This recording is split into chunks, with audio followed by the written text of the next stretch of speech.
Well, howdy do everyone, and welcome back to the ranch. Good to see you today, and I guess more appropriately, welcome back to the shop, because it's too dang hot to be making videos outside today. Anyway, thanks again for being here today. I've been gone for a little bit, missing in action, or probably more appropriately absent without leave, because I didn't get your permission.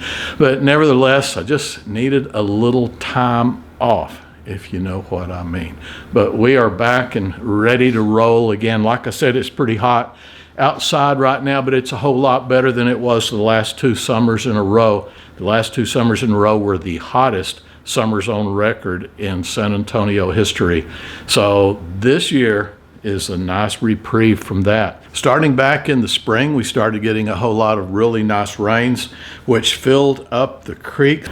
And those nice rains not only filled up our creeks, but they also brought the water level up high enough where the turtles, I like turtles, could once again get on the spillway and sunbathe all day long. And the spring rains also brought out the Texas wildflowers, the likes of which we haven't seen in a long, long time.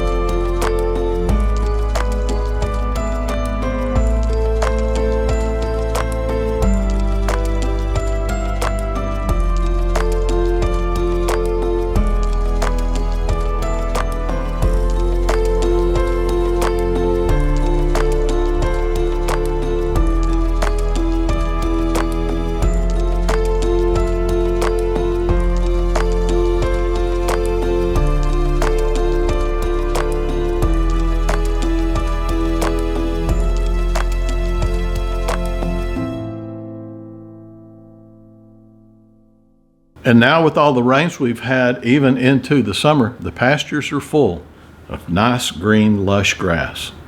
It's interesting, the month of April filled the pastures with bluebonnets. May replaced the bluebonnets with ox-eye daisies.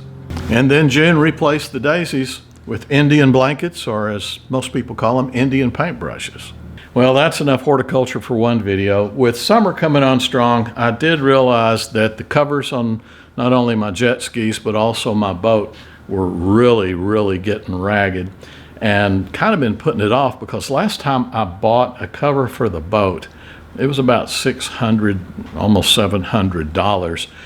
And basically what happened, I had my boat repaired in a boat shop, and I said, while you're at it, put a cover on it if you would, and they did. And I didn't realize it was going to be that much money. But then again, we all know what BOAT stands for, right? So this time I thought I would just get smart. You know, I'm a very intelligent person. I'll just get online and I'll find a good boat cover on there that's much cheaper and does the same job. And I won't have to pay $600 or $700 for it. So my very first search on Google brought up, what else? .com. So I went to the site and doggone it, it was pretty painless. You just type in the make of the boat, correct craft, the year of manufacture, 2001. Wow, my boat's 23 years old. And then you pick the model, it's a Nautique Pro Air. And then you pick the accessories, it's got a swim platform and a tower.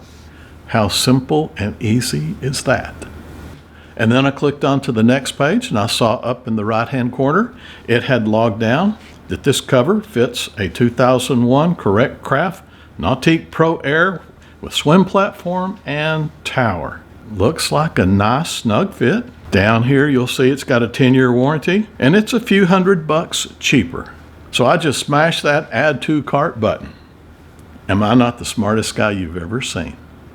So I just went and did the same thing for the jet skis. Is the internet great or what?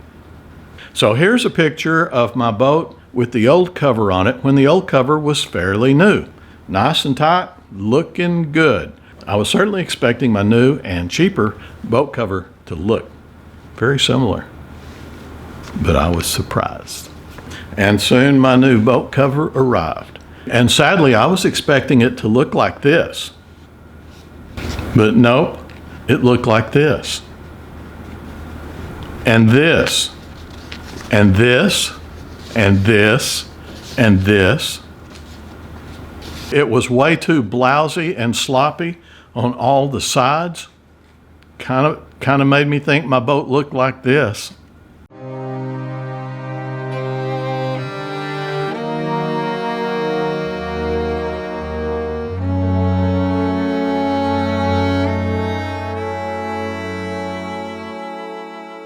It had long overruns of Velcro pouches that didn't make any sense at all. And from the bow to the stern, it was way too short. So short that it wouldn't even cover the swim platform. And because it was so short, I had to stretch it extremely tightly, which put a whole lot of pressure on the cover right over the ski pole.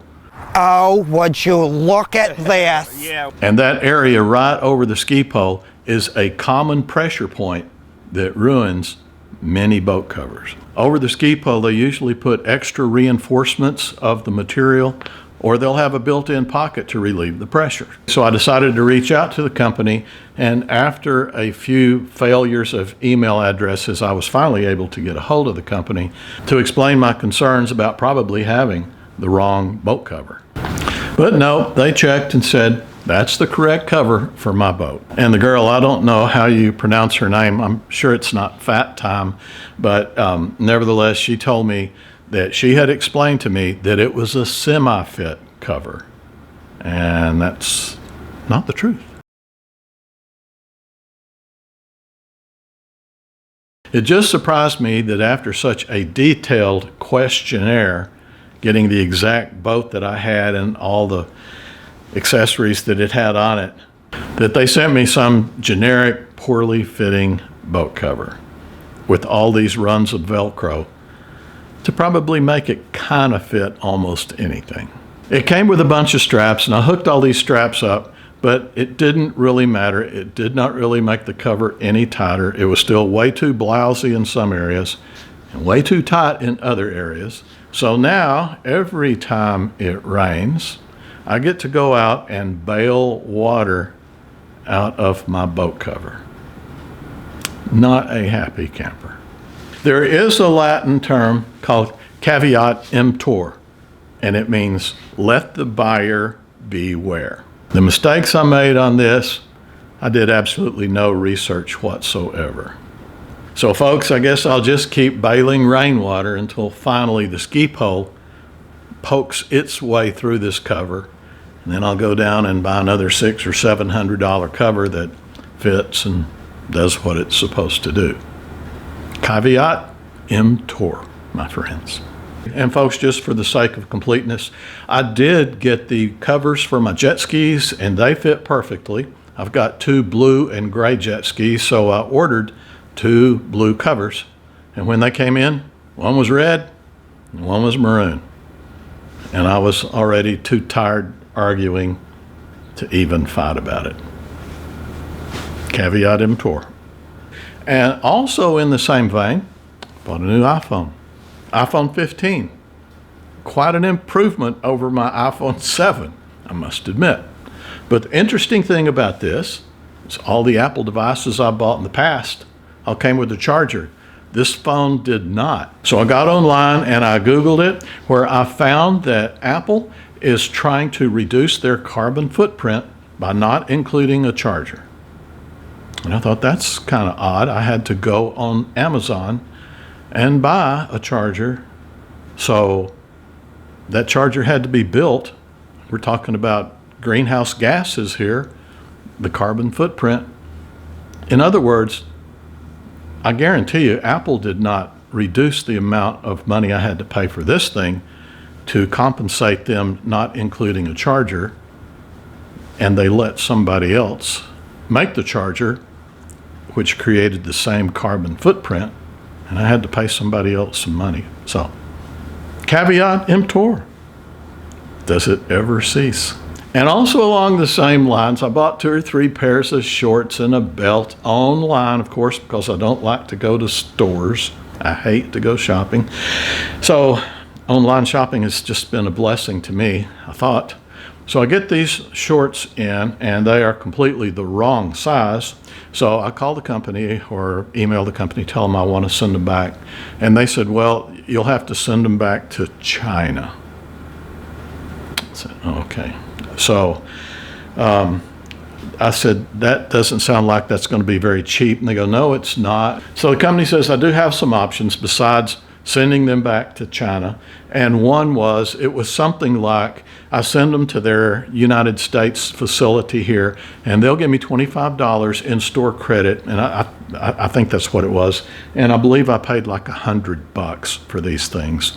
And they'll give me, I send them back, and they give me $25 worth of store credit, or I can keep them myself, and they'll give me $10 worth of, just $10 off the money that I sent them. So I basically elected to do nothing because I was irritated at all of that, and I will just donate these to Goodwill or the women's shelter or something like that. So caveat emptor again. So it's getting kind of boring, isn't it? I'll see if I can speed it up a little bit. I decided I needed to replace Luther because I need something that's smaller than my big truck that has four-wheel drive that I can get in places out here on the ranch without scratching them up, a truck that doesn't matter if it gets scratched up. So I bought this little jewel in Wyoming. And being the cheapskate that I am, I hired the cheapest company to bring my new truck all the way from Wyoming to San Antonio. Well, they said on Friday that they could have it here in Boerne either Saturday night or Sunday morning. And I said, well, that's good. And Sunday morning rolled around and the truck still wasn't here. And so I called them and they said, oh, he had 2 flat tires in New Mexico yesterday and he doesn't have any money. The driver doesn't have any money. And I said, well, can I call him? And she said, well, he doesn't speak English. She gave me his phone number anyway. And I thought, more than likely, he's Hispanic. I can speak a little bit of Spanish, and most Hispanic people in the United States can speak a little bit of English. We can figure this out. So anyway, they said he was in New Mexico, and this just kept going, and I wasn't hearing anything from anyone. Nobody was returning my calls, except one lady said, we do have an interpreter in New York City. And I'm like, this is getting just a little bit too weird. And so I finally called the driver, who can't speak any English at all. And when he answered the phone, I could tell he was either Russian or Czech, and just completely not a language I understood. I finally, I finally got across to him, drop a pin. So he dropped a pin, and I hung up because I couldn't understand anything, only to realize he was in Junction, Texas, which is about 2 hours from me. So I thought, well, I'll wait another day and see what happens. And just to give you a little heads up, Junction, Texas has 4 major highways out of it that you can get straight to Mexico pretty quickly on. And I was already beginning to doubt the sincerity and credibility of these people because I was just getting the runaround. Truck was supposed to have been here with my pickup a couple of days ago. And so on Monday, I thought, I'm headed that direction. So I drove all the way over there and to where the pin was, and I hurried just to make sure in case he had left. I wanted to get there before he left. Hopefully he was still there. I just had a funny feeling it didn't take 2.5 days for him to find 2 tires to put on this truck, and I knew somebody got him some money somewhere. I mean, what kind of business couldn't do that? So anyway, I pulled in just as this was happening. He was fueling up this truck, and he was in an area where he was about to take off, and it didn't look like he was going to San Antonio. So I walked over to him, and my wife was kind of concerned about me leaving, so I did take a Glock. And I did have this Glock on in a concealed manner, but when I got to the driver to talk to him, it wasn't all that concealed anymore. And I said, you are going to San Antonio now. And he looked at me kind of funny, and I said, you are going to San Antonio right now. And I think being able to see that Glock and me saying San Antonio, he thought he probably needed to go to San Antonio. So anyway, I did finally wind up with the truck, caveat emptor. And there were several things wrong with the truck that the previous owner failed to tell me. caveat emptor. And you know, folks, I was in small business for decades. And all of these companies, except Apple, basically are small businesses. And customer service online is just not always what it used to be face to face. What I used to do in my practices is, and if I had clients that were disgruntled, and yes, not all my clients were happy, if they were disgruntled, I'd go up to them, and I learned after a few years of what to say. And I didn't go up there and say, well, here's what I did. You just didn't realize that, blah, blah, blah. I didn't even go there. I just walk up to them, and I would just say, Mr. Jones, what can I do to make you happy? And 9 times out of 10, it was, I'd like a full refund. And I'd just say, okay, no problem. The girl up front will get you a check. Easy as that. And I kept that client. You know, I could have been a, you know what, and held my ground, but I found it's easier just to pay them off and they come back happy. Whereas if you make them angry, you'll never see them again and you've lost a client. Plus, it's just simpler and nobody badmouths anybody else. But these companies, when you don't see somebody face to face, it's so much easier just to say, you go jump in the lake. You just keep that boat cover. You go buy your own charger somewhere. You're lucky you got a truck and we didn't take it to Mexico. You know, it's so frustrating. It's another one of those things. It's like all of us old timers are always whining. All this new technology is taking away the old eye contact and the firm handshake and the word of mouth deal. That means nothing anymore. Try to go borrow money on a handshake. Other things that we did in the clinic, and this was something that I didn't know this starting off. I kind of figured it out after the years. But if someone came in and told the girls, my dog's sick, I want this, and they walked out the door without paying for it, and then when the front desk ladies tried to collect that money, the people kept lying to them and giving them all kinds of stupid excuses for why they wouldn't pay. I would give them a 30-day and a 60-day and a 90-day warning, and if they didn't pay, then send it straight to the attorney. And he's not a nice guy, as opposed to the other way around. And all the girls knew this too, and that was if someone came in and they told the girls up front, our dog is very sick and we don't have any money at all. I told them, I said, if they tell you they don't have any money at all and they've got a problem, we won't charge them anything. I said, but do not tell them that up front, and don't tell them that in front of other people, other clients. And basically what we'd do, they'd take care of the dog, whatever it was, and then when it's time to discharge the dog, I'd go in there with the people and the dog, and I'd say, okay, here's your meds. This dog, his problem is this. Here's your meds. His x-rays showed this. His blood work showed that. I need to see him back here in a week. If you have any problems, don't wait a week. Just bring him back in here. And then I'd say, do you understand all that? And they go, yeah, and I'd leave. And then the girls would tell them, here's the deal. Your bill today is $700, and you can either pay that today, or if you don't tell anyone, if you promise to not say this to anyone, there's no charge. And Dr. Carriker needs to see you next week. And that was it.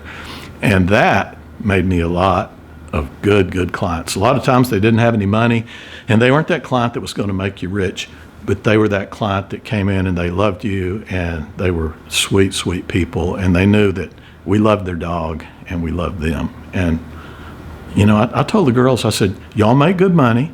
I make good money. Even the kennel kids here, the high school kids, they make good money. We don't have to make money on every case. One other thing about the vet clinic, a few times, we had clients that would come in that were very arrogant, very condescending, very rude to the front desk staff. And when they got in the exam room with me, it was laughing and slapping each other on the back and just good old boy, best friend forever stuff. And then when they walked back out, man, they turned right back into that same arrogant, mean person that they had been. And those people were the ones that irritated me the most. And what we did for those guys, we used to have 2 office visit fees. One was just for a regular office visit if a dog came in and got his shots and all this kind of stuff. The other one was if the dog came in and he was really sick and I had to spend a lot of time and do a lot of diagnostic work, or if the dog was very hard to handle, we charged a little bit more. So what we did to take care of these people that came in acting like animals is we made 3 office visit charges. One was the regular small office fee. The second one was, if your dog was, going nuts or really, really ill, needed a lot of work. The third one was if it was a very difficult case. And I mean a very difficult case. And I mean difficult in that the dog was very fractious, trying to bite you all the time. Or 2, the dog had something really, really bad wrong with him, and I was going to be in the exam room for 45 minutes. Or number 3, if the owner was problematic. And what I would do, because the girls, when those guys or women would come in just being so arrogant and so condescending, they would be mad all day. They'd be so upset, to the point of tears sometimes. And it would just totally ruin the day. And despite the fact that I'd tell them that front door swings open to the entire world, we're not going to get perfect people in all the time. That didn't even faze them. So what I started doing is when those people would come in, I would charge them exam number 3, the priciest office visit that we had. And when that person went out of there and the girls came back and they were mad and angry, I would tell them, do not be mad. That guy just bought your pizza. The extra fee was usually $20, $25 extra for them just being a raging you-know-what. And I would have enough money right there to buy them all pizza. I was like, he bought you lunch. That was back when you could buy 2 or 3 pizzas for $25. You can't do that anymore. But it's interesting the things you do in small business that just make life work better, makes life fair. I always told my staff, these people can be a horse's rear end if they want to, but they're going to have to pay for it. Caveat emptor. Well, folks, that's about it from out here on the ranch today. Thank you so much for being here. I dare each and every one of you to go back through this video and take a shot every time I say caveat emptor. No, I wouldn't do that to you. I hope some of you learned that new Latin term. For anybody that's had micro or macroeconomics either in college or in late high school years, I'm sure you already knew it, and I bet most of you wish you could forget it now after this video. But anyway, guys, thank you so much for being here today. I'd like for you to remember to say a prayer for this country and for the world right now, because there's so many people hurting. And it's just a really tumultuous time. So remember your fellow man, be kind, and love him and her. God bless you all. Thank you for being here today. Look forward to seeing you next time. And I want you to always remember I love you. Bye-bye now. I mean, just get a look at that. A cop did that. A cop. Oh, where is he? I'd like to look at him. Yeah, I went over.